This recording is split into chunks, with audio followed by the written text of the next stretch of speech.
Mapintas, exactly. Tsaka dito kasi, nakikita ko lalo sa mga sa mga malls. Kahit pa sila, 16, 17, Ay, yeah. nag-work pa rin sila. Exactly, no? A Filipino living in Canada for years? Today, I'm meeting my good friend Weng, a Filipino-Canadian, to hear her perspective over coffee. And trust me, some of her answers surprised me. Welcome back to Germain Meets Canada. Every good conversation starts with a good cup of coffee. Before we dive into our discussion, we pick up a couple of coffees and donuts from this cozy cafe. Today, we're starting it with Weng. Hello, Weng. Hello! We ordered dulce de leche na donut at saka ng chocolate hazelnut. Yan. And 2 coffee. Wow, look at that. Dulce de leche. Yeah. Uy, ang laki niyo sa akin. Ating kapatid. Naghati-hati kami ba? Kamusta yung isa? Sarap, oo. Sausaw natin sa kape. Sa kape.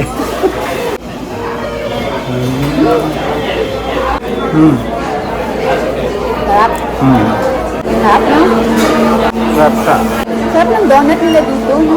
So we are having our coffee. May question ako kayo. Yes. Parang na-ambush naman ko talaga. Sige. Matagal na talaga siya nakatira dito sa Vancouver. Ang question ko, ano ba yung pwede mong sabihin na maganda about Vancouver? Sa whole sa Canada, particularly. Madami. Sabi mo, it's a free country. Tsaka, hindi, may discrimination din, pero hindi, Bulgar. oo. Kasi dito, say for example, ang mga, ibig ba sabihin, mga gay, no? LGBT. Yes, oo. Tanggap dito. Like, they can hold their hands together. In public, na Hindi ka pagtatawanan, yes, hindi ka... yes. Tsaka, women and men can dress whatever they want. Like, yung iba nga dito, nagsusuot na nakikita na yung... Tuyokot. Yes. Yung mga tao lang pakialam. Exactly. And also, one thing na na-observe ko, kapag pumunta ka sa mga mamahaling shop, mga brands, Oo. parang hindi sila tumitingin sa iyo mula ulo hanggang Yes, paa. oo. Kasi may countries na ganun, di ba? Alam niya kung saan yun. Yeah, isa pa yan. And also, we can eat whatever we want. Oo. Di ba? Sa gusto, mamahalin man siya or something. Yeah. Human nature kasi ang tao, ano yung pintas. Mapintas, exactly. Siguro lalo sa atin, mga Pinoy. So, exactly, totoo naman yun. Tsaka for instance, may babae, may kasama ka na lalaki, kahit friend mo, hindi ka nila paghihinalaan. Yes. Kasi, hindi nga sila nag-iisip ng masama about you. Alam mo yun? Kasi nga, it's a free country. Yes. Yun. Diba? That's a good thing about Canada in particular. At saka dito kasi, nakikita ko lalo sa mga sa mga malls.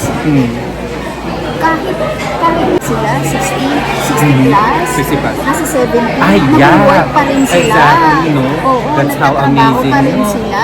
Pero sa atin kasi, ganyang age, hindi na, di ba? Hindi na. 50 nga lang eh.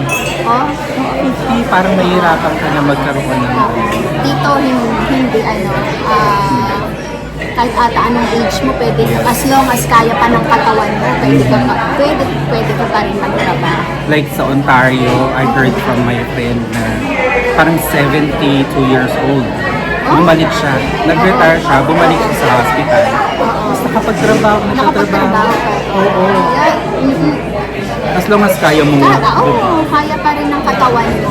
Hindi ko alam dyan sa Philippines bakit gano'n. Sorry ha, pero yun ang reality. Oo. Sa Pilipinas, Real talk. sige, no? Hindi. Real talk lang naman. Totoo. So, ulit, nandito kami sa sa Breca. It's a 24 hours. Good thing na free tong friend ko. She's a good friend. Yeah, Okay. thank you. Na-meet ko siya ng 2018. So, from there, yan. We keep on talking, texting, communicating, yan. Go lang kung saan. Yeah. And nilibre niya ako dito sa break. Yun lang. She works in parang isang prestigious na school, university. Yes. Number 1 university it is BC. In Canada. In Canada, sorry. Yeah. O, di ba? In Canada. Yes. Sa buong Canada. At saka, also sa buong mundo rin. Ay, I yeah. think, Nag-rank siya, no? Rank as 20 ata, pang 20 ata. Imagine Best 20. university sa buong Imagine mundo. 20 University of sa British buong Columbia. oo. UBC, University of British Columbia. Imagine sa buong mundo 20. Baka naman makakakita niyo. See?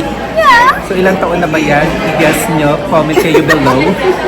Matanda na. Hindi. Mukhang matanda ba? Hindi naman, di ba? Look at us. Yeah. Life, maganda lang ang life dito sa Canada. Basta masipag ka. Exactly. Tsaka, Hindi namimili ng trabaho. hindi lang yung trabaho. Masipag ka. Ano pa? Alam mo naman ang mga Pinoy, mga ano yan, mga persistent yan. Yes. Yeah. Yan ang good traits natin, di ba? Yeah. O di ba naambush ko siya sa sa isang tanong. Ang dami namin nasabi. Basta hindi ka lang mapili. Magsimula ka sa mababa. Okay. Okay.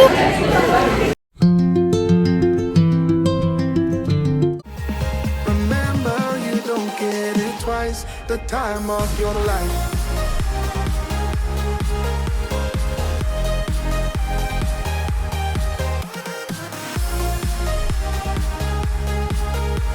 Remember, you don't get it